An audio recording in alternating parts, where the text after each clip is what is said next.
est-ce que vous voulez acheter vos cryptos et trader vos crypto-monnaies là où Lionel Messi le fait? Si c'est le cas, vous êtes au bon endroit puisque Lionel Messi est ambassadeur de BitGet, qui est une des plus grosses plateformes de trading de crypto-monnaies et d'achat de crypto-monnaies.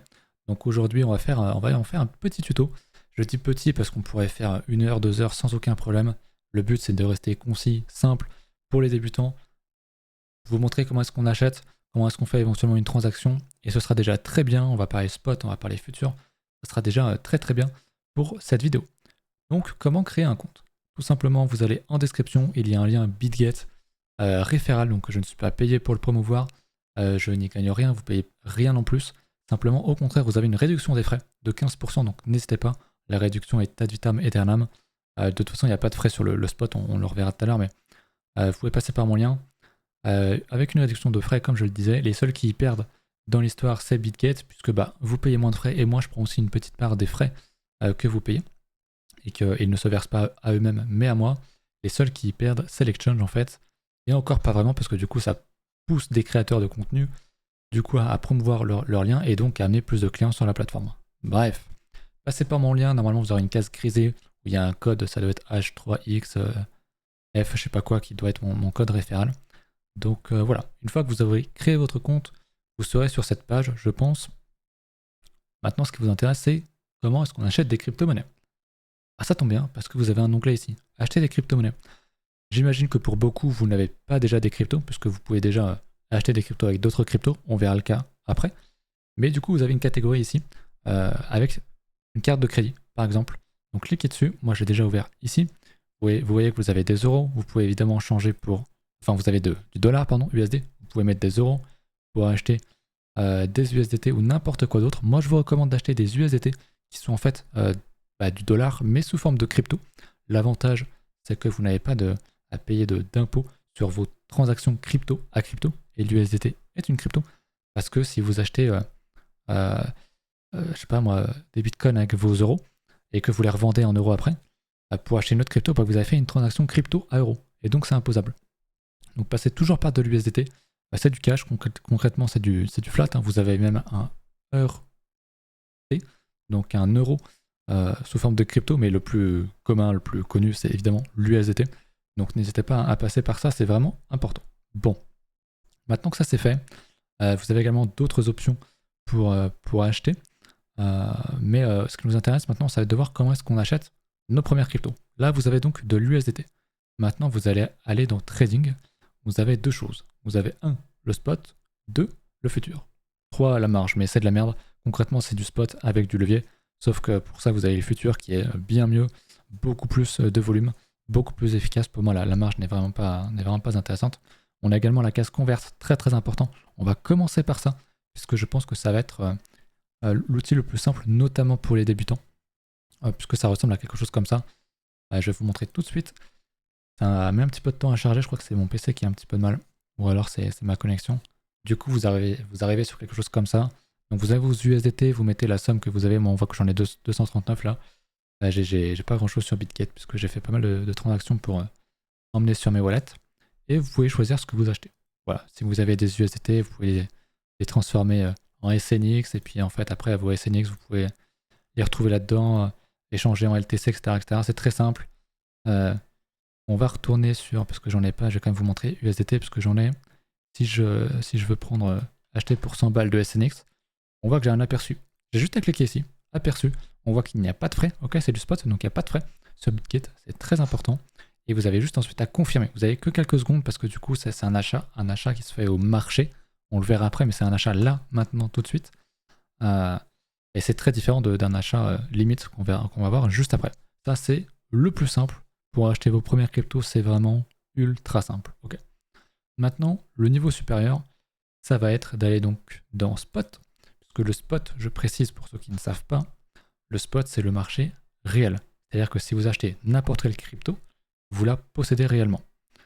Vous l'avez sur votre compte et vous pouvez l'envoyer sur un autre exchange ou sur un wallet à vous, sur une ledger, qu'importe. Okay. Le futur, ce sont pas des fausses cryptos, mais ce sont des contrats, c'est du papier. Donc vous ne possédez pas les cryptos, donc ça c'est bien important de comprendre. Bref, on est donc sur du Bitcoin. Actuellement, voilà, le graphique de Bitcoin, vous pouvez changer ici, choisir toute la crypto que vous voulez, il y en a des milliers. On va pas toutes les faire évidemment. Vous avez deux options, acheter ou vendre. C'est assez simple, on peut se vendre, c'est rouge, acheter, c'est vert, c'est assez intuitif. Ensuite, vous avez deux autres options. Il y en a un petit peu plus, mais limite et marché. Limite, ça va être si par exemple je veux acheter du Bitcoin à 30 000. Actuellement, on est à 44 000. Si j'en veux, je vais mettre 35 000. 1, 2, 3. 35 000. Parce que j'estime qu'il va redescendre et donc je veux acheter en dessous. Et bien, je mets le prix que je souhaite acheter et je choisis ensuite combien de pourcents de mon wallet je veux acheter. On voit que quand je bouge le curseur, ça bouge en dessous puisque j'ai 238 USDT. Si je clique sur le 50%, bah, ça m'en met 120. Vous pouvez mettre la quantité ici aussi en BTC. C'est pas forcément très intuitif, mais vous voilà. Donc ça, c'est le limite. Maintenant, si vous voulez acheter là maintenant tout de suite au prix actuel du marché, il suffit de cliquer sur marché. Et vous voyez que vous ne pouvez pas choisir le prix, c'est grisé, puisque ça va l'acheter là actuellement à 44 082,71. Pareil, même système, vous avez la petite roulotte là. Pour choisir ce que vous mettez, vous pouvez également écrire la somme que vous voulez investir dedans. Et c'est tout. Et vous cliquez sur acheter et c'est tout. Même chose pour vendre. Il y a d'autres options, mais c'est pas quelque chose qui va vraiment vous intéresser pour les débutants, c'est plus pour du trading. Voilà, vous pouvez quand même aller sur TPSL si vous voulez acheter et que vous voulez mettre un take profit, donc TP, donc pour aller vendre sur une target, sur une cible. Admettons vous achetez ici à 40 000, vous vous dites bah moi je veux vendre de toute façon mes bitcoins à 100 000, et bah vous pourrez mettre un TP à 100 000.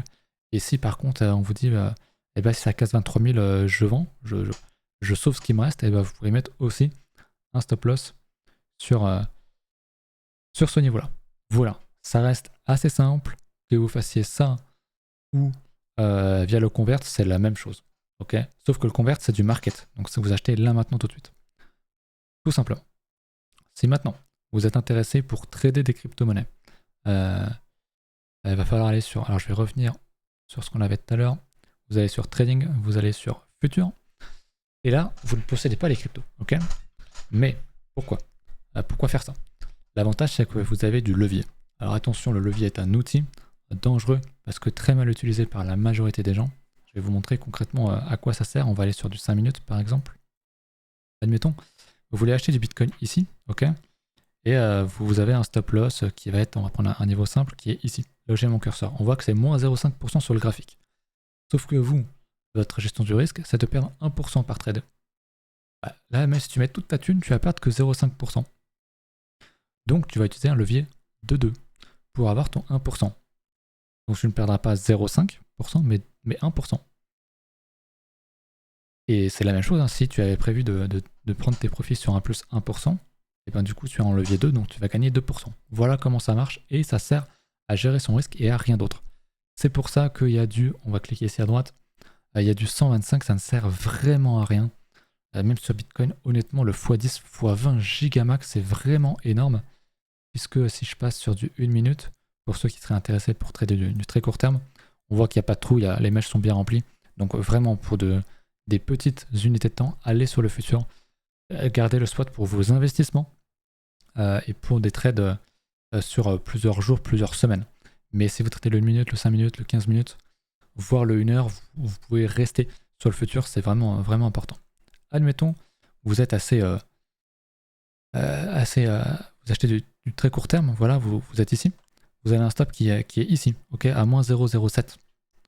Pareil, vous voulez risquer 1% de votre position, bah, va falloir utiliser un levier de plus de 10, ok, de 12 à peu près. Donc voilà, comme quoi, même dans ce cas-là, avec un stop extrêmement serré, 10, ça reste largement ok. Donc le x125, c'est du bullshit, ok. Ne l'utilisez jamais, ça ne sert vraiment à rien. Pour le futur, chose que je n'ai pas précisé, c'est qu'au début, vous aurez votre argent sur le spot, vos USDT que vous avez achetés sur le spot. Pour les avoir sur le futur, il faudra cliquer ici sur transfert et transférer l'argent du spot au futur, tout simplement. Autre notion importante également, vérifiez bien ici que vous êtes en isolé et pas en cross, en croisé. Je sais que de base, pas mal d'exchanges vous mettent en croisé, ce qui est vraiment un traquenard pas possible. La différence, c'est quoi? Ça porte plutôt bien son nom en fait. L'isolé va vous permettre d'isoler votre position. C'est-à-dire que là, on l'a vu, j'avais 200 USDT, je crois. Si je prends un trade et que je risque 100 USDT, eh ben, je vais perdre 100 USDT. Même si j'ai pas mis de stop loss et je me fais liquider parce que j'avais un gros un gros levier, je perds mes 100 USDT.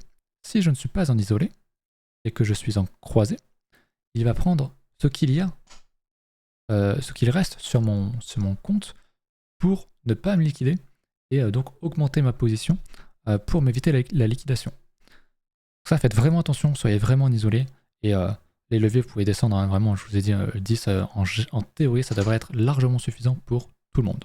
Voilà pour ça. Je pense que ça a été très clair là-dessus. C'est vraiment très très important. Bon, on a vu quand même une bonne partie des choses possibles sur Bitget. Un point important, on va aller ici, dans l'onglet tout en haut à droite, et on va aller voir peut-être au niveau des paramètres. Voilà, ça va m'ouvrir un onglet. Il y a quand même des choses que je dois vous montrer, notamment pour les plus débutants. Sur la sécurité, c'est très important quand vous achetez des cryptos. C'est vraiment très très important. Ça prend un petit peu de temps à charger, je suis désolé. Mais en gros, on va vous mettre une double sécurité. Vous allez aller tout de suite dans sécurité, à gauche. La vérification par numéro de téléphone, je ne l'ai pas activé, je l'ai activé nulle part parce qu'en vrai, c'est pas ce qu'il y a de plus safe. On a déjà vu des cas où des gens, notamment des personnes connues, se sont fait hacker leur téléphone en appelant leur fournisseur, en se faisant passer pour eux. Et donc, ils recevaient les SMS de confirmation à la place de la vraie personne. L'email, c'est très bien. On voit d'ailleurs que j'avais mis un email de merde à la poste parce que je pensais pas rester sur l'exchange à l'époque parce qu'il était plus petit. Mais aujourd'hui, c'est devenu quelque chose d'un peu plus gros. Donc l'email, c'est évident, mais vous savez bien que un compte mail, ça se hack, ça se pirate.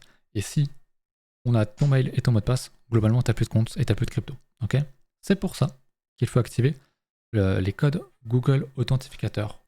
Vous avez cette option partout sur tous les échanges crypto, il faut absolument l'activer. C'est très simple, c'est une application sur votre téléphone, Google, qui va générer un code toutes les 30 secondes. Donc même si on a votre mail, même si on a votre mot de passe pour se connecter à Bitget, il vous faudra en plus ce code généré sur votre téléphone toutes les 30 secondes. Et ça, c'est le truc le plus safe qui existe. Donc faites-le, c'est super important. Et si vous avez un autre téléphone, si vous avez une tablette ou quoi, vous pouvez même le faire en double pour avoir vraiment la sécurité au cas où vous perdez votre téléphone qui soit cassé ou quoi. Ça vous évite d'attendre trop de temps avant de pouvoir vous reconnecter, tout simplement. Vraiment super super important. Au niveau du tableau de bord, je pense que j'ai pas grand chose d'autre à vous montrer. J'ai pas fait ma vérification d'identité du coup parce que c'est un vieux compte et je l'avais pas utilisé. Mais on va le faire puisque de toute façon ça va devenir obligatoire. C'est obligatoire partout. Maintenant vous ne pourrez plus passer vraiment à côté. De toute façon à partir du moment où vous faites un virement SEPA ou un achat par carte de crédit, la vérification d'identité elle est faite hein, concrètement. Donc faites-la, c'est important. Ça va vous débloquer pas mal de choses sur l'exchange. Voilà, sécurité c'est fait. À gauche on n'a pas forcément beaucoup de choses intéressantes.